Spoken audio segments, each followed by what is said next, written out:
Okay, I'm going to be super honest with you ladies today. It's probably something you said. Today, I want to talk to you guys about what do you do when your partner, your boyfriend, your husband reacts in a way that doesn't feel really appropriate, loving, or healthy in your relationship. What is happening here? And one of the things I often share with women that can be kind of a hard pill to swallow is that a lot of times it's probably something you said. Now, I don't want you to take this as I'm blaming you or judging you or making you feel bad here. If you're new to my channel, my name is Mireille Nicole. I'm a relationship coach, and the reason I create these videos is to help you realize that you have so much more power over your love life, your relationship, your dating life than you currently think. And one of the things we totally have control over is how we communicate, the words we choose, the way we say things. And one of the biggest mistakes I see women make is we don't pay enough attention to the words that we use. We're not being intentional enough in our communications, and being intentional in your relationship is so important. In fact, I did a whole video on this. I'll link to it here. It didn't get a lot of views, which kind of is weird to me because it is so important. So go watch that. But let's talk about being really intentional today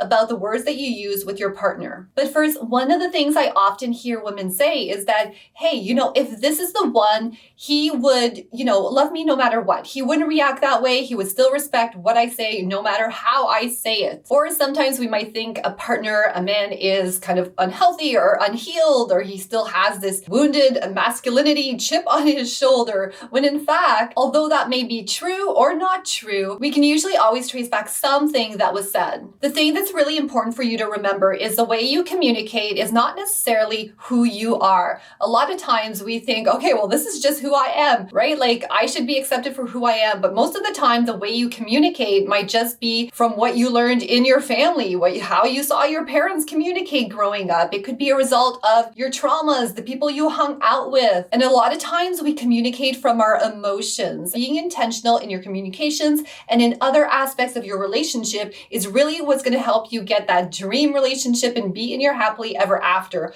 or fix whatever issues are happening currently between you and your partner. Because the thing is, it's not only your partner's responsibility to receive what you say to him in a way that's loving, kind, empathetic, compassionate. It's also your responsibility to communicate what you have to say in a way that's empathetic, loving, and compassionate. A lot of people compare relationships, right, to a dance. So both partners are moving in unison. So you always have to remember your own role, your own responsibility also. And the only thing actually you can control is how you communicate. You can never control your partner's reaction or how the guy you're dating is going to take something. That is totally out of control. That is totally out of your power. So that's why I'm always repeating to women, don't focus so much on how the man reacts to what you're saying. Really focus on you, because that is ultimately what you can control. And at the end of the day, that's what's going to have the most impact. So really focus on you.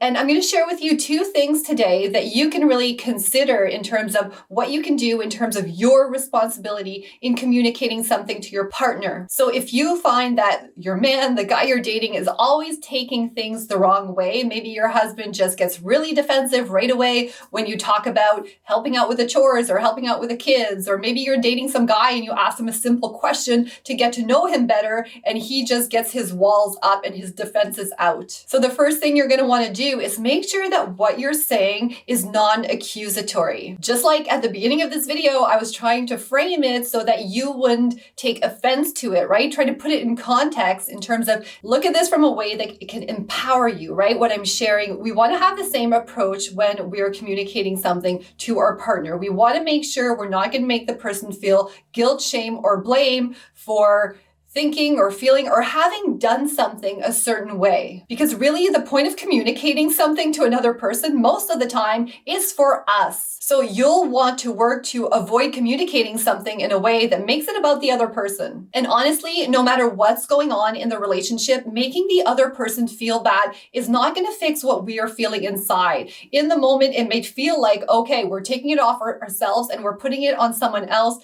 But really, that's not ultimately what's going to make you really happy happy and fulfilled in your relationship. And most of the time, that's going to make things worse, which is then going to make you feel worse. And it's just going to mess up the whole relationship dynamic. Or it's going to make you and the guy you're dating just decide that this isn't for you or for him. And you might miss out on an opportunity of meeting someone which was maybe a good fit for you. And the other thing you're going to want to look at when you're communicating is to make sure that you are in your feminine energy. Something that can really throw a wrench in your communication, make your partner defensive, or things go not your way, is to communicate things in a very masculine way. And if you're a high achieving, powerful corporate woman or mom, right? A lot of times we are in our masculine energy, doing, fixing things, solving problems, and we take that into our relationship. And when it comes to our relationship, we really want to approach it in a different way. The problem, because this approach works in our corporate lives or as a mother, or that's how we're taught to do it in those areas, we think that's going to work in our relationship. Save that masculine energy for the office, for the corporate world. Save that mothering masculine energy for raising the kids and taking care of the households. But when it comes to your relationship, what's going to make it most delicious? What's going to give it the most emotional connection and bring the spark back? Or in the case of dating, what's really going to magnetize that man and want him to commit to you is going to be in your feminine. And ultimately, at the end of the day, that's what's going to make you feel the best inside. And for most of us, we don't experience much of that. And we feel like we need to be in our masculine energy to achieve things and to properly raise and discipline our children.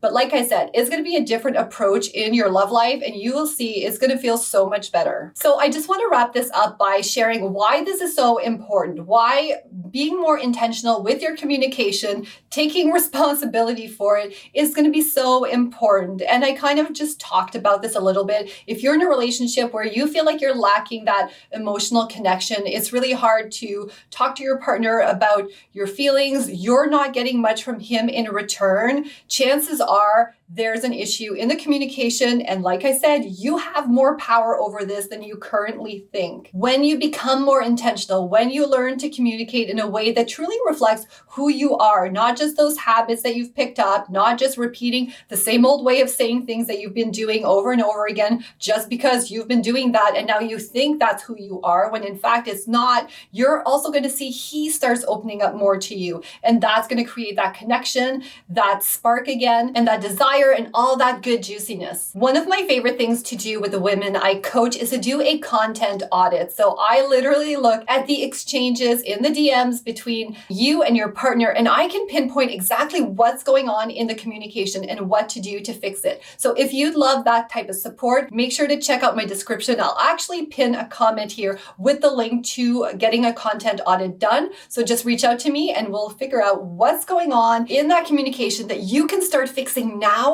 so you can start seeing better results in your love life as soon as possible. All right, I hope this video is interesting. I hope you really take the information to heart and start implementing it now in your own relationship or dating life. If you have any questions or comments, leave them below. I'm always curious to know your thoughts on this. And if you know anyone who would be interested in this kind of information, make sure to share my channel with them. Thank you so much for watching, and I will see you all in the next video.